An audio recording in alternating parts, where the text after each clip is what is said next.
오늘 우리에게 주시는 하나님의 말씀 요한계시록 22장 12절부터 21절까지 말씀입니다. 요한계시록 22장 12절부터 21절까지 말씀. 이제 봉독하겠습니다. 하나님의 말씀 경청하십시오. 보라, 내가 속히 오리니 내가 줄 상이 내게 있어 각 사람에게 그가 행한 대로 갚아주리라. 나는 알파와 오메가요 처음과 마지막이요 시작과 마침이라. 자기의 두루마리를 빠는 자들은 복이 있으니 이는 그들이 생명나무에 나아가며 문들을 통하여 성에 들어갈 권세를 받으려 함이로다. 개들과 점술가들과 음행하는 자들과 살인자들과 우상 숭배자들과 및 거짓말을 좋아하며 지어내는 자는 다 성 밖에 있으리라. 나 예수는 교회들을 위하여 내 사자를 보내어 이것들을 너희에게 증언하게 하였노라. 나는 다윗의 뿌리요 자손이니 곧 광명한 새벽별이라 하시더라. 성령과 신부가 말씀하시기를 오라 하시는도다. 듣는 자도 오라 할 것이요 목마른 자도 올 것이요 또 원하는 자는 값없이 생명수를 받으라 하시더라. 내가 이 두루마리의 예언의 말씀을 듣는 모든 사람에게 증언하노니 만일 누구든지 이것들 외에 더하면 하나님이 이 두루마리에 기록된 재앙들을 그에게 더하실 것이요 만일 누구든지 이 두루마리의 예언의 말씀에서 제하여 버리면 하나님이 이 두루마리에 기록된 생명나무와 및 거룩한 성의 참여함을 제하여 버리리라. 이것들을 증언하신 이가 이르시되 내가 진실로 속히 오리라 하시거늘 아멘. 주 예수여 오시옵소서. 주 예수의 은혜가 모든 자들에게 있을지어다. 아멘. 말씀에서 길을 찾는 새해맞이 기도의 네 번째 시간, 성경이 믿어지지 않는다면 이라는 제목으로 하나님의 말씀 선포하겠습니다. 제가 대학원 시절에 교수님한테 수업 시간에 들었던 내용입니다. 이분이 출처를 밝히지 않아서 정확하게 이 출처가 어딘지는 제가 모른다는 것을 먼저 말씀을 드리고요. 이 교수님께서 20세기 독일의 위대한 신학자 중 한 사람이었던 칼 바르트의 이야기를 하셨습니다. 자, 칼 바르트는 조직 신학자, 그러니까 일종의 교리학으로도 유명한 사람이지만 사실 그는 또 설교학의 대가이기도 했습니다. 그러니까 그는 굉장히 설교를 중요하게 생각했던 신학자인데 그가 설교에 대해서 이런 말을 했다고 합니다. 어떻게 인간의 말인 설교가 하나님의 말씀으로 변하는가? 그 말을 들은 성도들이 아멘 할 때 인간의 말은 하나님의 말씀으로 바뀐다. 자, 인간의 말인 설교가 하나님의 말씀으로 변하는 것, 그 말을 들은 성도가 아멘 할 때 바뀐다. 자, 이것을 간단한 한번 다른 예로 들어봅시다. 우리가 불교 경전 읽으면서 아멘 합니까? 불교 경전을 읽으면서 이것은 진실이야, 이것은 진리야, 이것은 내가 믿고 따라가야 될 길이야 라고 적어도 이 시간 저와 함께 이 시간을 보내고 계신 분들 중에는 없을 겁니다. 그것에 대한 믿음이 없다는 거죠. 여기서 믿음이란 단순히 그 발언에 대한 신뢰성, 그런 것을 뛰어넘어서 내 삶을 거기에 걸만한 가치를 두냐 안 두냐, 그 이야기를 하고 있는 겁니다. 우리는 하나님께서 우리에게 계시로서 선포해 주신 성경 말씀을 인생의 등대로, 인생의 나침반으로 삼은 사람들입니다. 그렇기 때문에 성경 구절 하나하나, 그 단어 하나하나가 우리에게 의미가 있는 겁니다. 그러나 믿지 않는 자들에게는 절대로 그렇지가 않지요. 그들에게 성경의 말이란, 성경에 기록된 사건과 이야기란 때로는 허구요, 때로는 신화요, 때로는 그저 종교쟁이들이 만들어낸 용어에 불과하다, 그렇게 생각할 겁니다.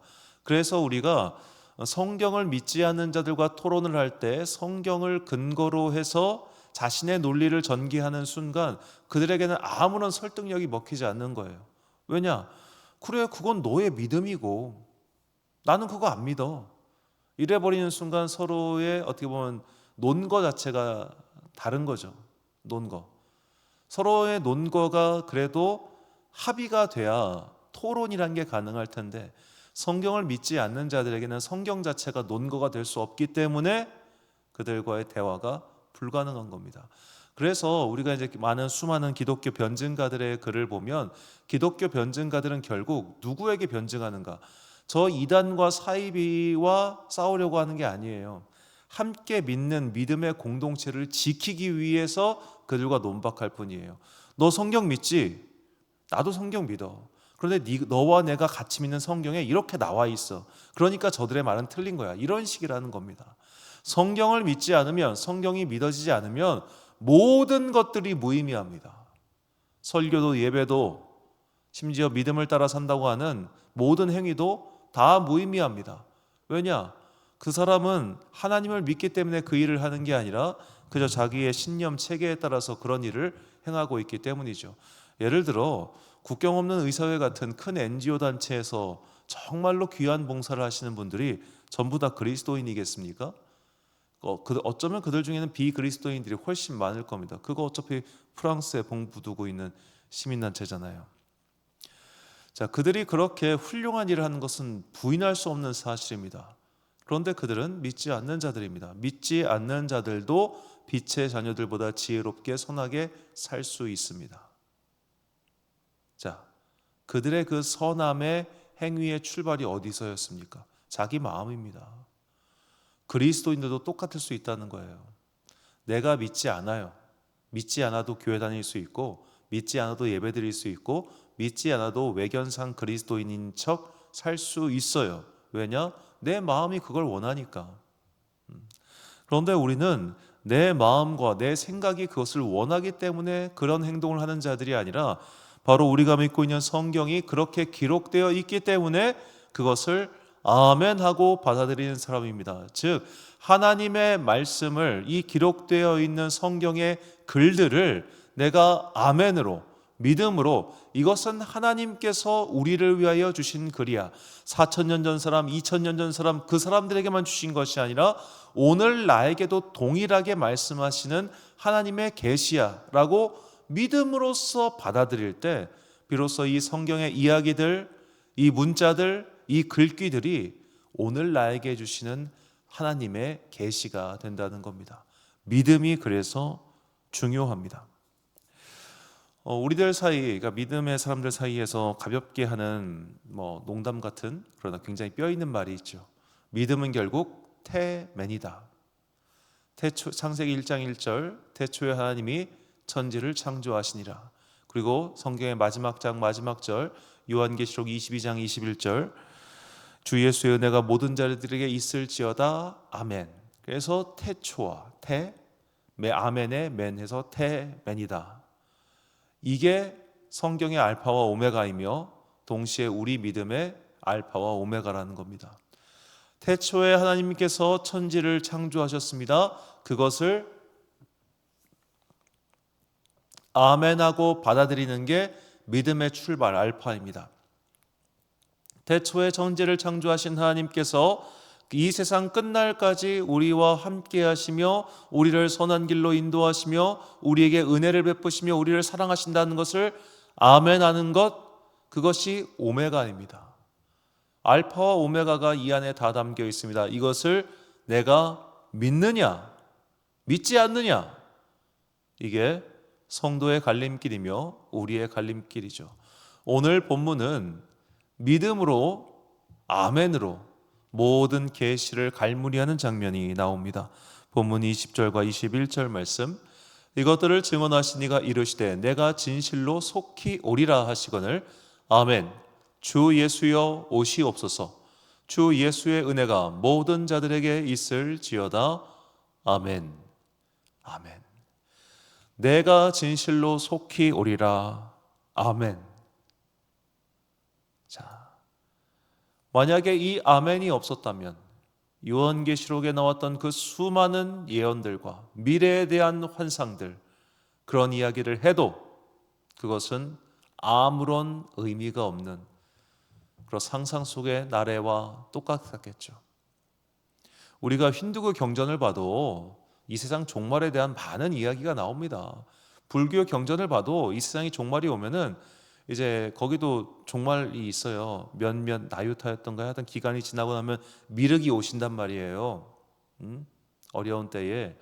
자, 그런 식으로 마지막에 종말이 있는 건 여러 종교의 아주 중요한 특징 중 하나입니다. 자, 그런 종말들이 있는데 그런 종말들의 이야기를 듣고 내가 아멘 합니까? 아멘 하는 사람은 그 종교의 사람인 거예요. 우리가 이 성경에 기록되어 있는 많은 이야기들을 아멘 할 때 그것이 비로소 내 삶에 의미가 있는 지표가 되는 겁니다. 내가 믿지 않으면 말씀도 의미가 없어요. 예를 들어 예수님을 하나님의 아들이 아니라 쟤는 갈릴리 나사렛의 목동 요셉의 아들이야 라고 봤던 사람들은 예수님의 말씀을 직접 들었지만 그들에게 그것은 말에 불과했어요. 그러나 예수님의 하나님의 아들이심을 믿는 자들에게 그것은 하나님의 아들이 선포하는 계시와 생명의 말씀이 되었습니다. 예수를 믿지 않는 자들에게 예수님의 말씀은 말이었고 예수를 믿는 자들에게 예수님의 말씀은 하나님의 아들의 선포하시는 생명과 진리의 계시였습니다. 이것이 믿음이 중요한 이유입니다. 믿음이 없으면 설교도 성경도 예배도 그 어떤 것도 의미가 없어집니다. 그래서 믿음이 없이는 주님을 기쁘시게 할 수 없다라는 거예요. 때문에 사도 바울은 이 성도들에게 에베소 교회 성도들에게 편지를 보내면서 이 에베소 교회에 보낸 예배소서, 이 편지는 공동 서신, 그러니까 모두가 함께 보는 그런 서신이었는데 이 서신에서 믿음에 대하여 이렇게 말을 합니다. 에베소서 3장 17절부터 19절까지 말씀. 믿음으로 말미암아 그리스도께서 너희 마음에 계시게 하시옵고 너희가 사랑 가운데서 뿌리가 박히고 터가 굳어져서 능히 모든 성도와 함께 지식에 넘치는 그리스도의 사랑을 알고 그 너비와 길이와 높이와 깊이가 어떠함을 깨달아 하나님의 모든 충만하신 것으로 너희에게 충만하게 하시기를 구하노라. 아멘. 믿음으로 말미암아 그리스도께서 너희 마음에 계시게 하시옵고 믿음으로 말미암아 우리의 마음에. 믿음이 없이는 주님을 기쁘시게 할 수 없습니다. 믿음이 없으면 그분과의 교제란 그저 아주 피상적이거나 아주 간헐적으로 일어나는 그 무엇이거나 그냥 저자와의 만남 그 이상 그 이하가 될 수도 없는 거예요. 그런 식의 교제, 그런 식의 만남을 하나님께서는 전혀 기뻐하지 않으실 겁니다. 하나님께서 기뻐하시는 것, 우리가 믿음으로 말미암아 우리 안에 예수께서 거할 수 있는 성전을 만들어가는 것, 믿음이 있을 때 가능하다는 겁니다. 믿음이 없는 사람도 거룩하게 살 수 있습니다. 외적인 거룩함, 믿음이 없이도 충분히 살 수 있습니다. 그런데 그 안에는 예수님이 계실 수가 없어요. 왜? 믿음으로 짓지 않았기 때문에, 윤리로서 지었기 때문에, 행위로서 지었기 때문에, 그냥 자기가 그것이 좋아서 지었기 때문에. 나라고 하는 그 성벽, 나라고 하는 그 울타리를 허무는 것은 오직 하나 믿음의 망치일 뿐입니다. 그래서 우리는 아멘을 해야 하는 겁니다. 아멘에는 힘이 있다는 것을 잊지 마십시오. 창조주 하나님과 그분의 독생자 예수 그리스도를 믿는 믿음이 없으면 성경은 그저 과거의 이야기에 불과한 겁니다. 그래서 성경 말씀을 읽을 때, 우리가 봉독을 할 때, 예배 시간에 맨 마지막에 아멘 하는 거예요. 제가 항상 봉독할 때, 이거는 제가 개인적으로 만든 것이 아니라 예배 경전, 예배 예전의 문구인데, 오늘 우리에게 주시는 하나님의 말씀이라고 하잖아요. 그냥 글이 아니에요. 하나님의 말씀이에요. 설교자를 통해서 하나님께서 전달하시는 하나님의 말씀이란 말입니다. 제가 가끔씩 과거에 제가 썼던 설교를 다시 볼 때가 있습니다. 썼던 거, 이제 텍스트를 볼 때가 있는데, 텍스트를 볼 때마다 놀라요. 내가 이런 글을 썼다고? 저는 확신합니다. 제가 쓰는 게 아닙니다. 하나님께서 그때그때 필요한 지혜를 주신 겁니다. 제 머리에서는 그런 말들이 안 나와요. 수년이 지나고 다시 봐도 와, 이게 뭐야? 싶은 게 너무 많더라고요. 하나님께서 그때그때마다 지혜를 주신 거예요. 하나님께서 이 부족한 저를, 정말로 누더기 같은 저를 그때그때 사용해 주셨던 거예요. 저를 위해서가 아니라 그 시간 그 말씀을 듣고자 예배 시간에 모였던 자들에게 주시는 은혜의 통로로 쓰시기 위해서, 정확하게는 그때는 저밖에 없으니까 그냥 아유 저거 정말 꼴도 보기 싫고 못났고 쓰기 싫지만 지금은 저기에 너밖에 없으니까 그래 내가 너를 통해서 잠깐 나를 사랑해서가 아니라 저들을 사랑해서 너를 쓰겠다 이겁니다. 하나님께서 설교자가 예뻐서 목사가 예뻐서 목사를 통해서 그래서 목사를 통해서 일하시는 게 아니더라고요. 성도가 예쁘니까 성도가 귀하니까 그나마 저 부족한 놈이라도 내가 갖다 써야겠다 이거더라고요. 어떤 제 결론은 그래요. 자, 그렇게 설교라고 하는 그 도구를 통해서 하나님이 일하신다는 것을 내가 아멘으로 받아들일 때 그것은 비로소 오늘 나에게 주시는 하나님의 계시의 말씀이 된다는 것, 이것을 잊지 마십시오. 꼭 잊지 마십시오. 그렇다면 이제 새해에 우리의 기도에 중요한 제목이 있습니다. 믿어지지 않을 때 어떻게 할 거예요? 아멘이 안 될 때, 성경을 읽어도 그런가? 맞나? 안 믿어지는데? 이럴 때 어떻게 하겠냐고요. 바로 그때 주님께서 우리에게 주신 말씀들, 그리고 사도가 우리에게 주신 말씀들이 있습니다. 마가복음 9장 23절과 24절, 그리고 야고보서 1장 5절 말씀입니다. 예수께서 이르시되 할 수 있거든이 무슨 말이냐? 믿는 자에게는 능히 하지 못할 일이 없느니라 하시니 곧 그 아이의 아버지가 소리를 질러 이르되 내가 믿나이다. 나의 믿음 없는 것을 도와주소서 하더라. 너희 중에 누구든지 지혜가 부족하거든 모든 사람에게 후히 주시고 꾸짖지 아니하시는 하나님께 구하라. 그리하면 주시리라. 아멘. 자, 나의 믿음 없는 것을 도와달라고 한 그 어느 무명의 성도의 기도, 그리고 모든 사람에게 후히 주신다. 물론 지혜, 문맥상 지혜이지만 지혜는 곧 하나님의 선물이니 믿음이라고 등치시켜도 크게 문제가 없습니다. 모든 사람에게 믿음을 후히 주시고 꾸짖지 아니하시는 하나님께 주님 나의 믿음 없는 것을 도와주옵소서. 주님 제가 이 말씀이 믿어지지가 않습니다. 이 말씀이 이해가 되지 않습니다. 그러니 주여 나에게 지혜를 주시든 깨달음을 주시든 어떻게 하시든 나로 하여금 이것을 믿을 수 있는 믿음을 더하여 주옵소서라고 기도할 때 주님께서 그 기도를 외면하시겠냐 이 말입니다. 제가 자주 드리는 말씀이지만 기독교의 모든 역사 속에서 가장 위대하고 똑똑했던 신학자 토마스 아퀴나스도 그의 인생 말년의 일기장을 보면 주님 내가 이 말씀을 이해를 못하겠습니다. 주님 나의 지혜 없음을 도와주소서라고 기도가 적혀 있습니다. 세상에서 가장 똑똑했던 사람도 성경 말씀을 읽고 이해가 안 돼서 주님께 지혜를 구합니다. 이게 성경입니다. 그런데도 교만하게 마치 다 아는 양, 읽지 않아도 되는 양이라고 생각하고 있다면 얼마나 우스운 꼴입니까? 그래서 우리가 주님 나에게 지혜를 주소서, 주님 나에게 믿음을 주소서라고 계속 기도해야 되는 겁니다. 성경이 믿어지지 않을 때, 성경을 통해서 선포된 하나님의 말씀이 나에게 와서 전혀 어떤 울림도 오지 않을 때, 분명히 그럴 때 있을 겁니다. 그때 기도하십시오. 주님 나에게 믿음을 주옵소서. 내가 저 인간의 말을 혹은 여기 기록되어 있는 인간의 문자들을 인간의 문자, 인간의 말이 아니라 하나님의 글, 하나님의 말씀으로 받아들일 수 있도록 나에게 믿음을 주옵소서. 항상 기도하십시오. 그 기도로 말미암아 정말로 나의 삶이 인간의 생각, 인간의 말 따위, 인간의 사상 따위가 아니라 하나님께서 주시는 이 생명과 진리의 말씀을 따라 인도함을 받게 될 것입니다. 사랑하는 지혜의 빛 광성교회 성도 여러분, 그리고 이 새벽 함께 깨우고 계신 귀한 주님의 자녀 여러분, 설교란 그저 인간의 말에 불과합니다. 이 말이 하나님의 말씀으로 변화되는 것은 바로 듣는 자들의 믿음, 성도들의 믿음 때문이라는 것을 잊지 마십시오. 그 믿음으로 인해 땅의 것이 하늘의 것으로 변화하는 기적이 일어납니다. 그리고 우리 주님께서는 믿음이 없는 자들조차 주님께 구하는 그 진실한 기도를 들어주십니다. 믿음이 없어서 답답하십니까? 믿어지지 않아서 곤란하십니까? 더 이상 이 믿음 없는 상태에서 내가 이제는 변화하고 싶다는 그 마음이 있으십니까? 그렇다면 올해 기도하십시오. 주님 저에게 믿음을 더하여 달라고. 다른 거 다 필요 없고 일단 믿어지게 해달라고.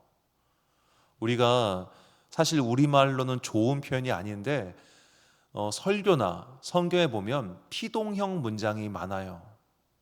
되어지다, 지다지다 이런 표현이 많아요. 그 우리말 문법에는 좋은 표현이 아니에요. 그런데 그런 말을 어쩔 수 없이 해야 되는 이유는 믿음 자체와 원리가 그렇더라고요. 그냥 우리는 수동이에요. 그냥 우리는 피동이에요. 주께서 하셔달라고, 나에게 그런 작용이 일어나게 해달라고 기도하는 게 우리의 삶인 겁니다. 오직 기도만이 능동이요 나머지는 하나님의 일을 기다리는 그 기다림의 자세, 이것이 수동적 자세지요.